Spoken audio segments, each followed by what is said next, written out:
Hello again. I have just returned from an appointment at my lady doc, at my gynecologist, and I went to see her today because last week I had a blood test, and I had a blood test at my general practitioner because I thought, do I have insulin insensitivity? Do I have insulin resistance? Did that happen? Despite healthy lifestyle habits, etc., but my inflammation symptoms and my inflammation hubs kept recurring, and I did not know what to do. I just did not know. I've been taking hormones, I'm exercising, I'm eating super healthily, my glucose is in check, I'm sleeping well, I did everything. I ticked all those check boxes, and yet I had inflammation. So my general practitioner checked for inflammatory markers in my blood, and he didn't really find any. So I was so relieved. I was so relieved because apparently I do not have any more systematic inflammation. And I can also tell my brain, which was just like mashed potatoes and on fire in a bad way, it's gotten so much better. It's so much more calm. And also the brain huddles, which I've mentioned in the Dr. Jill Bolte-Taylor videos, they really helped improve and bring it back into balance. And much more on that in other videos. Yet I was surprised because if all my inflammatory markers, if my insulin, if my glucose, if my metabolic health, if all of that is good, why do I keep having inflammation? And why is my blood pressure pretty high? Like, he was looking at me and he said, it's very unlikely that you're not ever going to be on blood medication, because he just thought, no. And I thought, wow, high blood pressure. Ooh, high blood pressure. That's unusual. But it actually happened a few years ago that my blood pressure started to raise, and before that, it usually was always, ooh, you're having such a low blood pressure. Even when I got up out of a chair, it was like, ooh, wait a minute, that I was a little bit dizzy. So I had everything but high blood pressure, but suddenly I have developed high blood pressure. And that can be a menopausal or a perimenopausal transitional thing, and it can stay if it's not monitored, if it's not actively treated. And I'm doing so much to actively treat it. Like, I can't exercise, sleep, nutrition, massages, saunas, cold plunges, going for walks, qigong, tai chi. I do all of that. I don't know what else to do. And then there was a second thing, and I was a bit high blood pressure because my grandpa, one of my grandpas, he died because of a stroke combined with a heart attack, combined with falling off a horse. Like, he was riding with his kids. Luckily, they were adult kids. He was riding on a horse with his adult kids, and he said, oh, that's weird. The sun suddenly turned dark. Oh, and while he was talking, while he was speaking, he fell off the horse and was dead. And he was 52. 52, so that's way too young. And I'm 46, so I would have 6 more years if it's according to my grandpa. So high blood pressure, even though that hadn't really been a thing, it's now becoming a thing. And the second thing is my cortisol levels are high, but they've always been high. They've always been high. I think that really is a genetic thing. But high cortisol and high blood pressure, that's not a good thing. That's really not a good thing, because that, in a way, as good as cortisol is for our cell membranes and everything, but if there's too much cortisol, the cell membranes,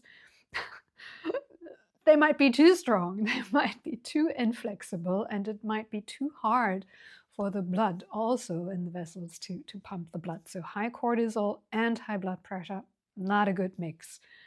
And then that was something we didn't even speak about, but gladly we had it analyzed. And when I was home and I saw the blood analysis, I saw the testosterone level, and that was really low, like really low. And there was a from to range stated. And I was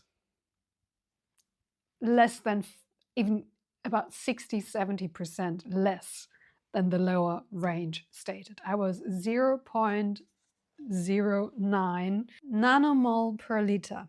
That's really low, really low. And it's sad that the normal, regular range would be 0.22 to 2.9. So 0.22 to 2.9. And Dr. Google said that it would rather be 0.5 to 2.4. So even higher than the 0.22. And even with the 0.22, I'm way lower than that with my 0.09. And then I looked at that level for postmenopausal women.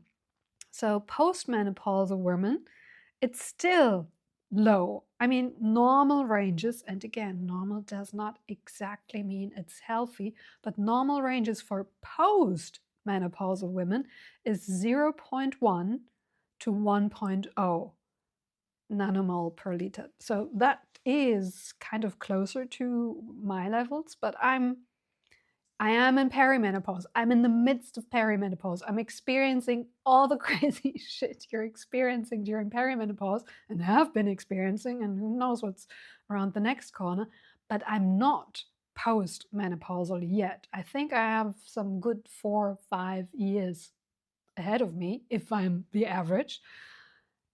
And 4 or 5 years ahead of menopause and having a testosterone level even below the lowest normal for postmenopausal women means it's really low for me now, and it's likely too low. And then I looked at, I love data, I love correlations, I love causations, I love to see, could it be connected? Is there a study? And yes, I did research and I found various studies that there is a connection that very low or very high. So it's the extremes. It's again those imbalances which our body doesn't like. It's better when it's more in a moderate state, but very low testosterone as well as very high testosterone can cause high blood pressure. Now that's the thing. That's happening for men, and that's the same for women. And so I was thinking, okay, because I wasn't even close to having high blood pressure, and now my doctor tells me, well, you're not ever going to be not on medication for high blood pressure. I thought, that's weird. And possibly it's simply because my testosterone is like really, really low. And now I got to show you my arms. Look at these arms. Oh! Like, see that muscle? It's not much of a muscle. And if I tell you, I am really doing the heavy lifting. And when I say heavy lifting, I don't mean 5 pounds. I don't mean 10 pounds. I mean heavy, really heavy lifting. I've been doing that for 1 year and 2 months now, 3 times per week, plus Qigong, plus Tai Chi, plus regular walking. I've really, really exercised my muscles. And yes, I do feel stronger. I do feel fitter in many, many ways. Yet my muscles don't really show. And I'm thinking, if my muscles do not really respond to all this exercise, all these triggers, what about my bones? Do they respond? Do they get the message? And that's again, and also why I'm not convinced that my ultra low testosterone level at my current age, in my current life phase, where I'm still pre-menopausal, in perimenopause, that it's way too low. And low testosterone has not only an effect on high blood pressure and potentially cortisol levels, it also has an effect on our muscle growth. And our muscle growth, on the other hand, has an effect on bone health. And testosterone, I also believe, has an effect on bone health too. So I did so much to help my system to heal. And the good thing is I no longer have migraines and vomiting and diarrhea and like really, really fever and inflammation pre-menstruation. So that's disappeared. I mean, I never had that, but in perimenopause, it suddenly said, hello, we're going to give you the full package. So that's gone. The pain in my joints and my bones, that's been gone. My really, really ultra depressed state, like absolutely lifeless, all of that is gone. Most things are gone. Also, my ear humming sounds, they're gone. My sinus inflammations, the crusts and stuff which I've had, most of those things are gone, or they have reduced to levels where I'm saying, yeah, that's okay. That's okay. I can live with that. I can live with that. But not with a truck in my ear, living in my ear.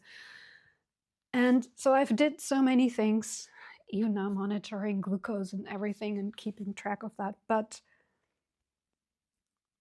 apparently, testosterone also is a very important key player. And if you've listened to some of my other episodes, I wasn't convinced that I would need it, because testosterone naturally is made, is produced, is getting triggered by good sleep, by healthy nutrition, by not too much glucose, not too many glucose spikes, not too high insulin levels, by really heavy lifting and high intensity training. All those things boost testosterone production. So I don't even want to imagine where my testosterone would be if I wouldn't do all these things. Like, would it be negative? Could that be possible? So it's crazy. So that's why it was a kind of a long introduction, but seeing my super low testosterone and seeing my lifestyle and what I did to improve, and really, I'm doing everything I can to stay out of the health system for many, many years, except for hormone therapy. But compared to Alzheimer, compared to diabetes, compared to heart disease, compared to stroke, compared to dementia, compared to cancers, all of that is super cheap and benign. I mean, not cancer and all that, it's super cheap and benign. That's the expensive shit. That's the expensive, horrible, nothing anybody would ever wish anybody. And I'm trying my best to prevent all these things, or at least to push them away into a very distant future and not into the future which is just, hello, waiting around the corner. So I'm doing my stuff. I'm giving my part, and the little part I am wishing that the health system and society is accepting is saying, okay, we listen and we provide help. And gladly, with estrogen and progesterone and all the insights about the lifestyle measures, those have helped. But testosterone, apparently, it's still not helping. I cannot adjust my lifestyle even more in order to increase my testosterone levels. So with that, I went to see today my gynecologist. And last year I had a private consultation because she doesn't offer any perimenopause and menopause talk, except it's paid privately. Various reasons, but that's just how she's doing that. And in that conversation, we also considered testosterone. I also mentioned testosterone, and she was like, no, maybe DHEA or pregnenolone, try those first, and if they don't work, we can go with the testosterone. But now that you're starting, it's better not to change every variable in the system, so let's not start with testosterone. And I thought, okay, I trust her and let's do it. And I was even not convinced that I would be needing estrogen every day, same as her. So it was really, yeah, I accepted that. And yet I was taking pregnenolone, I was taking DHEA, and it didn't really have an effect. Like, really didn't. It's just expensive supplements. But estrogen and progesterone, I noticed super, super, super helpful, like ultra helpful, really helpful. And so today I went back to wanting to discuss with her what we could do about testosterone, because DHA, pregnenolone, they're not really doing anything. I mean, I've taken them for half a year and then I've stopped using them because there was just nothing, except that I started getting weird skin conditions and close to the areas where I was applying that. And I thought, maybe that's actually not so good. And so I saw my gynecologist today, wishing, thinking, imagining that now that I've mentioned to her that this and this worked, this was also tried, did not work, Testosterone, it's barely visible. Let's try the gel. Let's try the gel. And I knew I would pay for that myself. I knew it's not officially allowed in Germany, but I also know that many do give a prescription, but then all the liability, etc., is with the person herself. So yes, of course. And of course, I did my research before. I checked what are the gels available, which are the ones usually prescribed to women, how to dose them, because all those dosages, they're just adjusted for men, and even the lowest dose would be way, way, way too high for a woman. So I have low testosterone, but I don't need it to shoot through the roof. So I just want to supplement it to help my body stay healthy. Not to be like Arnold Schwarzenegger. That's not why I'm using it. I want to use it to bring the triad of the three hormones, estrogen, progesterone, and testosterone, back into balance, because two are playing pretty good now, but the third one, that's really out of tune. And that affects the entire system. And I see it with my blood pressure, cortisol levels, hair loss, but that's a vanity thing to me. But still, my hair, look at this tiny thing. That's all of my hair. Every time I'm washing my hair, I'm thinking like, ooh, wow, is there still some left? It's crazy. It's crazy. And yes, the iron levels are okay. They're not super, super high, but they are okay. They're in the recommended ranges. They're fine, and they're not on the lowest bottom end of the recommended ranges.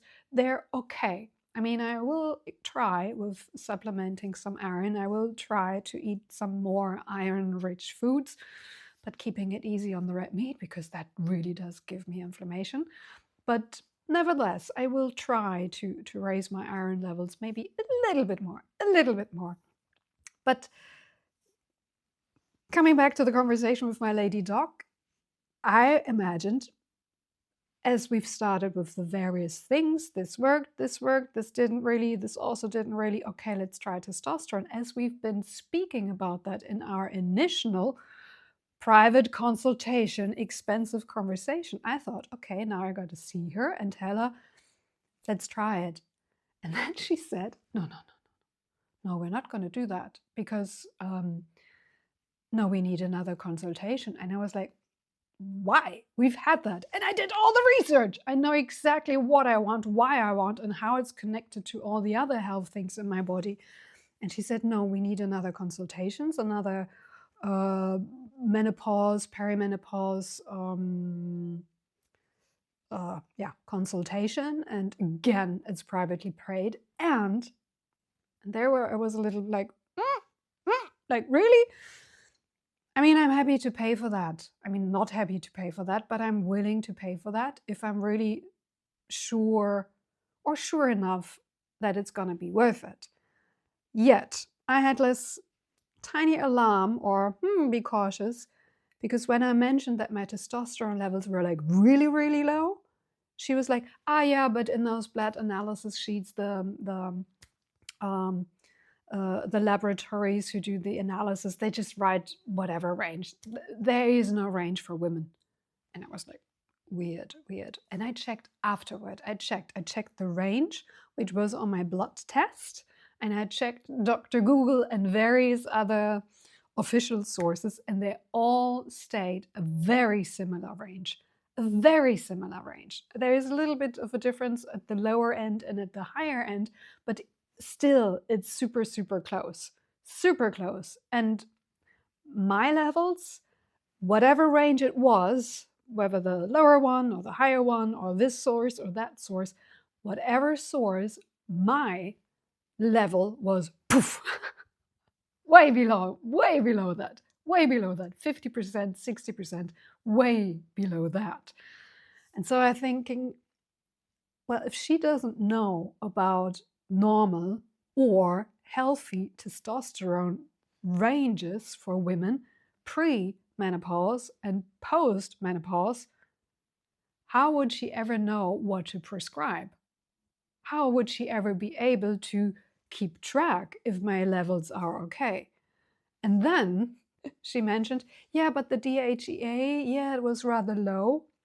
And I had a level of DHEA of 90. And she said that in her circle of doctors and practitioners, they have good experience with DHEA levels of 300. And there, and since she said that it was in the initial consultation, since then I've checked that, and I've checked that levels of 300 for perimenopausal women, that's really high. I mean, there is also ranges for DHEA, and 300 is way above that range.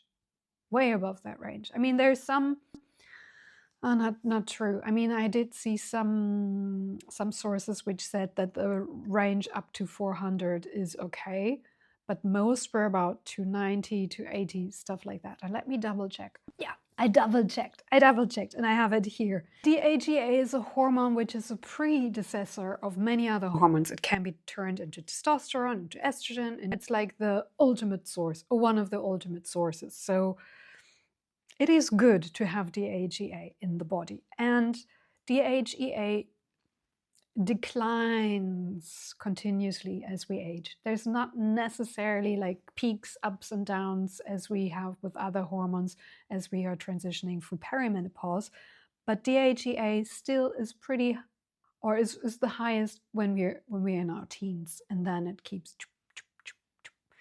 slowly, quietly fading away. 18 to 19 years for females. Ranges, normal ranges, to be, or as reference, 145 to 395. 20 to 29, 65 to 380, 30 to 39, 45 to 270, 40 to 49, 32 to 240, 50 to 59, 26 to 200, 60 to 69 years, 13 to 130. And I had a level of 90, which is not super high. But given my range, 40 to 49 years, where the range would be 32 to 240 with 90, I'm not really in the middle, but still okayish.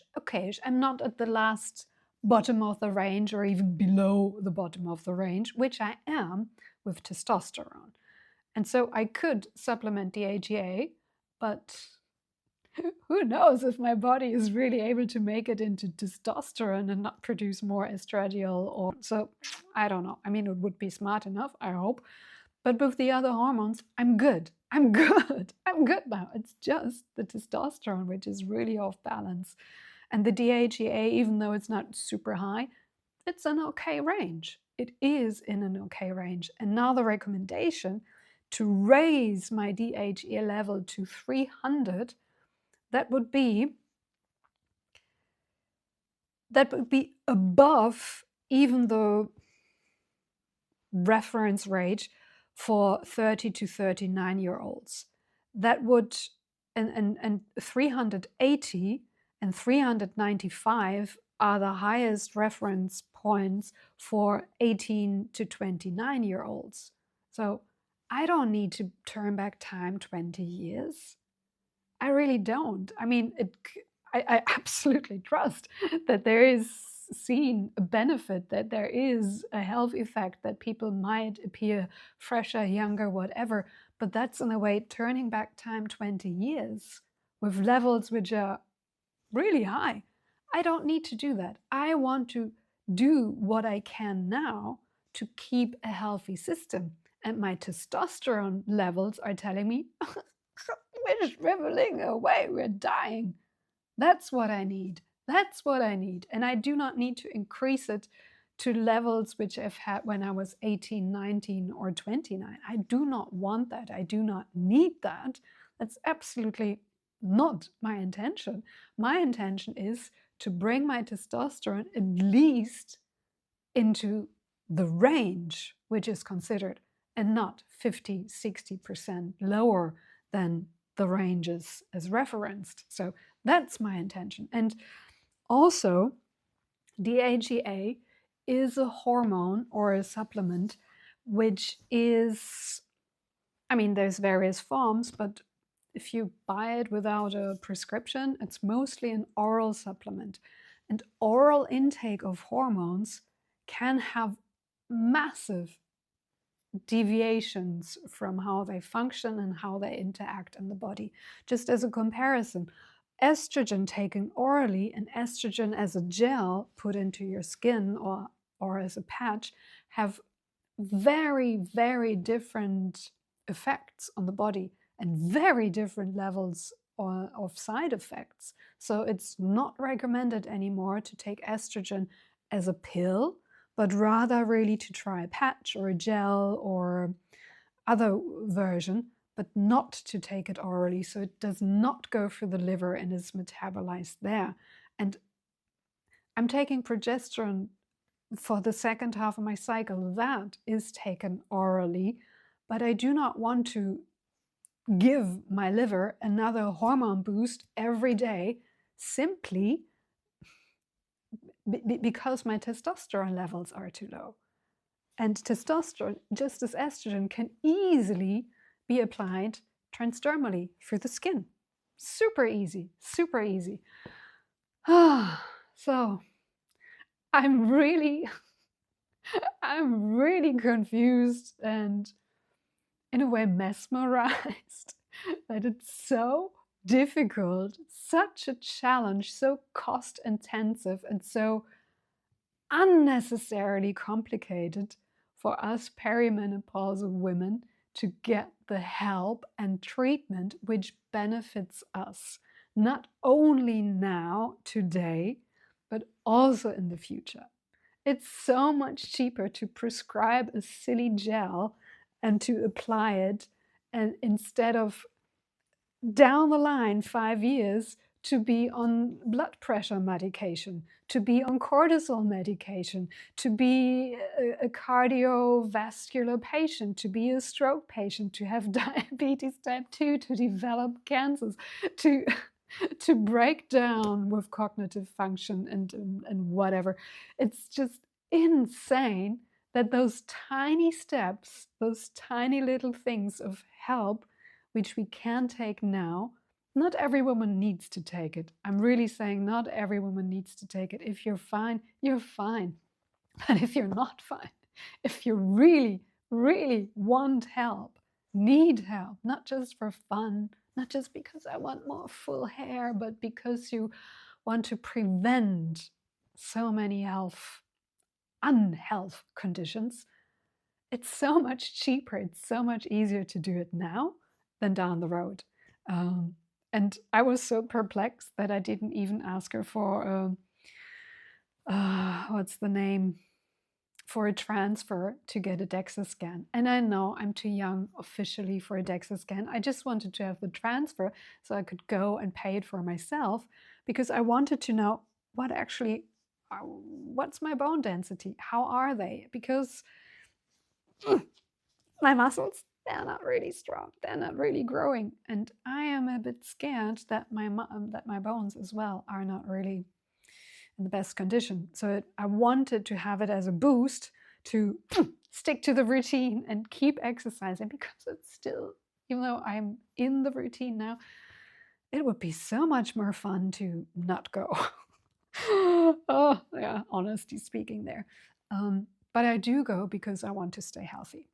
I do go because I want to stay healthy now and in the next years. So I'm really surprised, and I'm sharing all of this.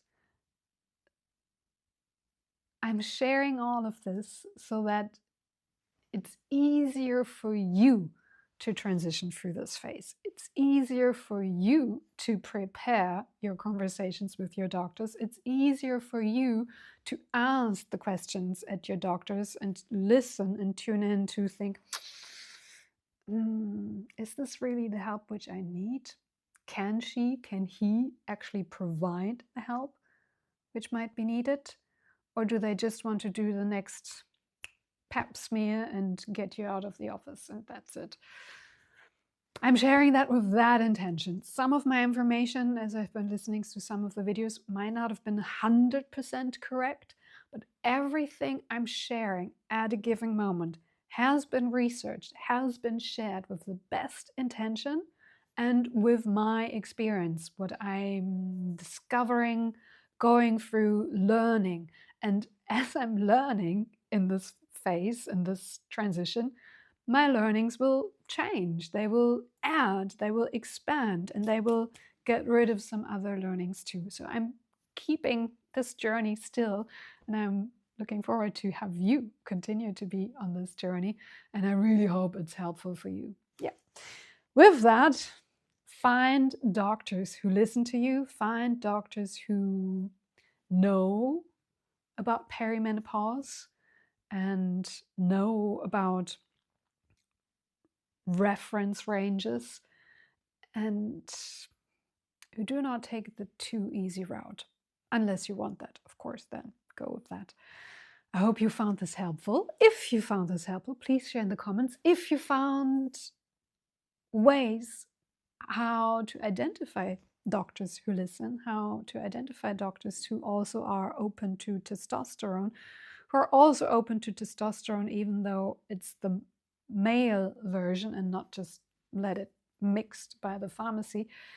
If you found helpful things, insights, surprises, share in the comments. I'm looking forward to be reading those, and I'm looking forward to be seeing you in the next episode.